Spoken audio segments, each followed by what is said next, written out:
ბრალდებულებმა დაზარალებული სიტყვიერი შეურაცხყოფის, დაანებისა და პისტოლეტების გამოყენების მუქარით აიძულეს დამდგარიყო მუხლებზე და დაჩოქილს ცივი იარაღით სხეულის სხვადასხვა არეში მიაყენეს დაზიანებები, ფიზიკური და სიტყვიერი შეურაცხყოფა. სკოლის მოსწავლე დანაშაულებრივი დაჯგუფების წევრებმა ერთ-ერთი მეტროსადგურის მიმდებარედ ძველ შენობაში აწამეს. თბილისში მომხდარი შემზარავი ამბის დეტალები დღეს პროკურატურამ გაასაჯაროვა. საქმის მასალებით ირკვევა, რომ არასრულწლოვანი ჯერ აიძულეს მუხლებზე დამდგარიყო, დაჩოქილს აგინებდნენ, სცემდნენ და ბოლოს ჭრილობები დანით მიაყენეს.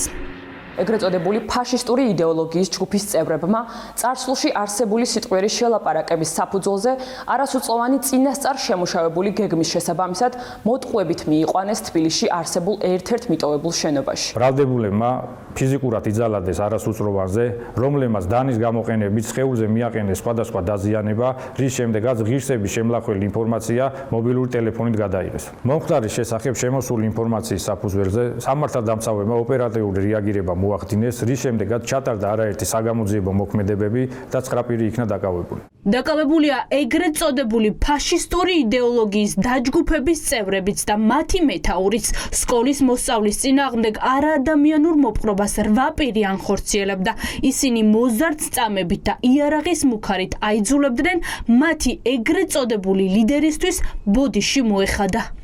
დაზარალებული აიძულეს პისტოლეტებისა და დანის გამოყენების მუქარით, ღირსების შემლახველი ქმედებებით, დაჩოქილ მდგომარეობაში მყოფს მობილური ტელეფონის ვიდეოზარით ბოდიში მოეხადა დაჯგუფების ეგრეთ წოდებული ლიდერისათვის. საგამოძიებო უწყების ცნობით სასტიკი დანაშაული ბრალდებულებმა წარსულში არსებული სიტყვიერი დაპირისპირების საფუძველზე წინასწარ დაგეგმეს და განახორციელეს. როცა დაზარალებულს აწამებდნენ და მის წინააღმდეგ ღირსების შემლახავ ქმედებას ანხორციელებდნენ, ამ ყველაფერს მობილურით იღებდნენ. შემზარავი კადრები კი მოგვიანებით სოციალურ ქსელში გაავრცელეს. დაზარალებული მოსწავლე ჯერ კლინიკაში გადაიყვანეს, ახლა კი მძიმე ემოციური მდგომარეობის გამო მასთან ფსიქოლოგები მუშაობენ.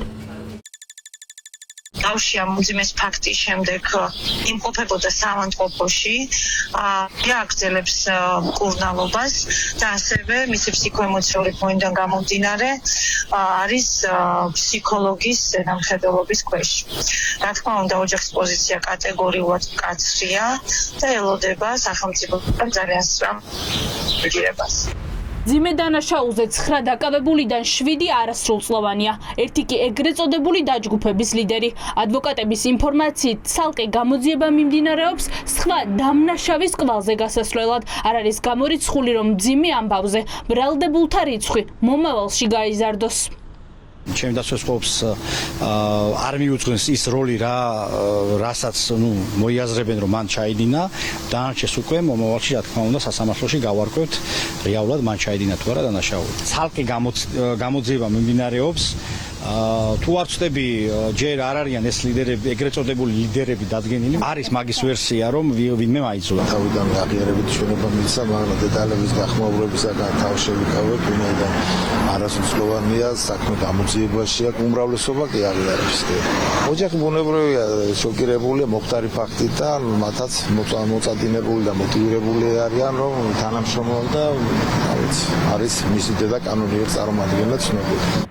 არასრულწლოვნის მიმართ დამამცირებელი და არაადამიანური მოპყრობის ფაქტზე 9 დაკავებულს 10 წლამდე პატიმრობა ემუქრება. პროკურატურის შუამდგომლობის საფუძველზე ისინი მოსამართლემ ორთვიან წინასწარ პატიმრობაში გაუშვა.